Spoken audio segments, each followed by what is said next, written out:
প্রিয় শিক্ষার্থী, আশা করি ভালো আছো। আমিও ভালো আছি। তোমরা কি বাড়িতে যে যার মতো কি পড়াশোনা করছো তো, নাকি পড়াশোনা ছাড়া বাদ বাকি সব কাজই ঠিকঠাক হচ্ছে? যাই হোক, হাসি, গান, হই হুল্লোড়, আড্ডা সব কিছুই করতে হবে, তবে মনে রেখো তোমাদের মৌলিক যে কাজ সেটা যেন কখনো বাদ না পড়ে, অর্থাৎ পড়াশোনাটা যেন সুন্দরভাবে চালিয়ে যেতে পারো। তো প্রিয় শিক্ষার্থী বন্ধুরা, গত ক্লাসে আমরা আলোচনা করেছিলাম কি ফেব্রুয়ারি 1969-এর লেখক পরিচিতি এবং সেই সাথে কবিতা নিয়ে যৎকিঞ্চিত কথা বলেছিলাম। আজকে আমার তৃতীয় ক্লাস। আজকে আমরা আলোচনা করব ফেব্রুয়ারি 1969 কবিতার সারমর্ম। দেখো, এই কবিতাটি অর্থাৎ আমাদের আলোচ্য 12টি পদ্য, 12টি গদ্য এবং পদ্যের বিষয়বস্তু হচ্ছে প্রত্যেকটা পদ্যের মধ্যেই 1952 সালের ভাষা আন্দোলন, 66-র গণ অভ্যুত্থান, 54, তারপরে তোমার 71, 70-এর সাধারণ নির্বাচন এবং মহান মুক্তিযুদ্ধের কাহিনীর উপরে উজ্জীবিত।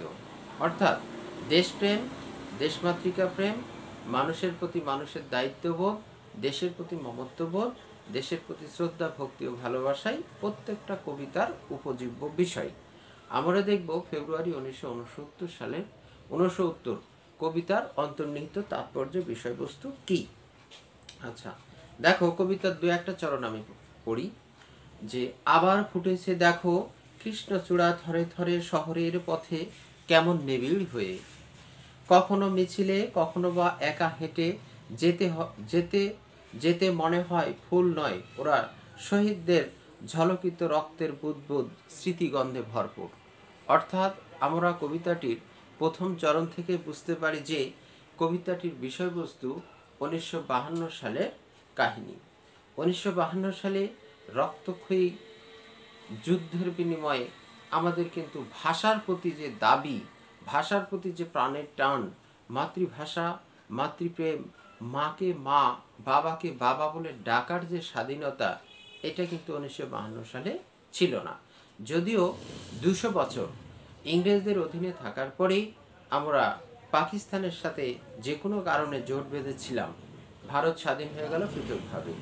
এরপরে পাকিস্তান সরকার আমাদেরকে পূর্ব পাকিস্তান নামে একটা স্বীকৃতি দেয়। এই পূর্ব পাকিস্তান হওয়ার পর থেকে আমরা কিন্তু ক্ষণে ক্ষণে থেকে থেকে প্রতিটা ক্ষেত্রে নির্যাতনের শিকার হয়েছি। প্রথমে তারা আঘাত হানে আমাদের ভাষার উপর, আর মায়ের ভাষা বাংলা ভাষাকে রক্ষা করার জন্য দামাল ছেলেরা, শিক্ষক, ছাত্র, অছাত্র, কৃষক এবং সাধারণ মানুষ নিজের মাতৃভাষা বাংলাকে রক্ষার জন্য রাস্তায় তাদের বুকের তাজা রক্ত ঢেলে দিয়েছিল। তাই কবি বোঝাতে চেয়েছেন যে সেই 1952 সালের 21 ফেব্রুয়ারির যে বর্বর কাহিনী, রক্তঝরা কাহিনী, সেই রক্তের সাথে কবি কি বোঝাতে চেয়েছেন? যে কৃষ্ণচূড়া ফুলের কথা। কৃষ্ণচূড়া ফুল কেমন হয়? টকটকে লাল। রক্ত কেমন হয়? টকটকে লাল। কবি বোঝাতে চেয়েছেন ঢাকা শহর কিংবা যে কোনো শহর বা রাস্তার পাশে সারি সারিভাবে লাগানো আছে কি? কৃষ্ণচূড়ার গাছ।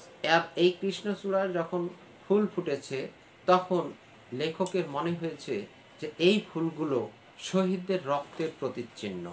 এটি ফুল নয়, এটি আমাদের ভাষাকে রক্ষার জন্য, স্বাধীনতাকে রক্ষার জন্য এবং মায়ের ভাষাকে রক্ষা করে দামাল ছেলে বা তার সন্তান বুকের তাজা রক্ত রাস্তায় ঢেলে দিয়ে রাজপথ রঞ্জিত করেছিল। আর এরই ফলশ্রুতিতে সেই রক্ত একেবারে চিরস্মরণীয় রক্ত। আর এই চিরস্মরণীয় রক্তকেই চিরবরণীয় করে রাখার জন্য আমাদের লেখক কিন্তু এই রক্তের কথাটা কবিতার শুরুতেই উল্লেখ করেছেন। এরপরে দেখো, 21-এর কৃষ্ণচূড়া আমাদের ওই চেতনার রং, এই রঙের বিপরীত আছে অন্য রং, যে রং লাগে না ভালো চোখে, যে রং সন্তাসানে প্রাত্যহিকতায় আমাদের মনে সকাল সন্ধ্যায়, এখন সে রঙে ছেয়ে গেছে পথঘাট, সারা দেশ ঘাতকের অশুভ আস্তানা।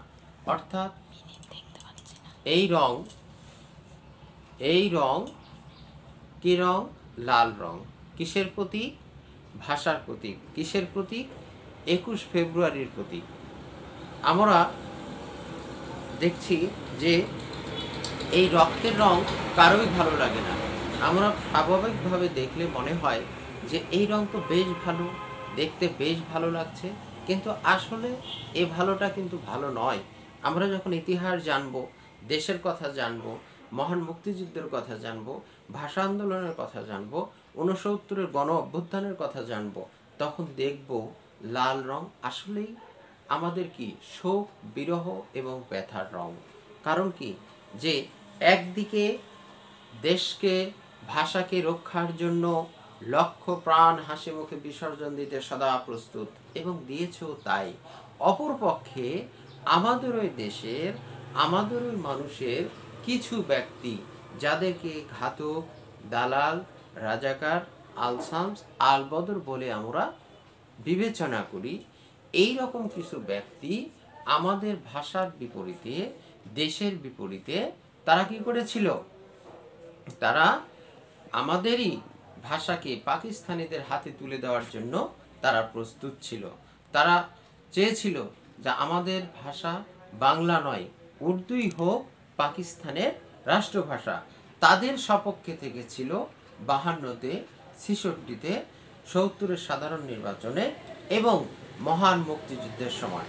তারা কিন্তু আমাদের দেশের মানুষ হয়ে, আমাদের ডাল চাল ভাত খেয়ে, এদেশের মাটিতে বড় হয়ে, এদেশের ভাষায় কথা বলার পরেও তারা চেয়েছিল যে পাকিস্তান পাকিস্তানই থাক, আমরা যেন কখনো বাঙালি বা স্বাধীন দেশের নাগরিক হতে না পারি।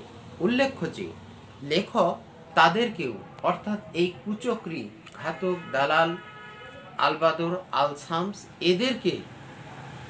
এদেরকেও এই কবিতায় সুন্দরভাবে তুলে ধরেছে। তো শিক্ষার্থী বন্ধুরা, আজ এ পর্যন্ত রাখি। পরবর্তী ক্লাসে পরবর্তী অংশ পুনরায় আলোচনা হবে।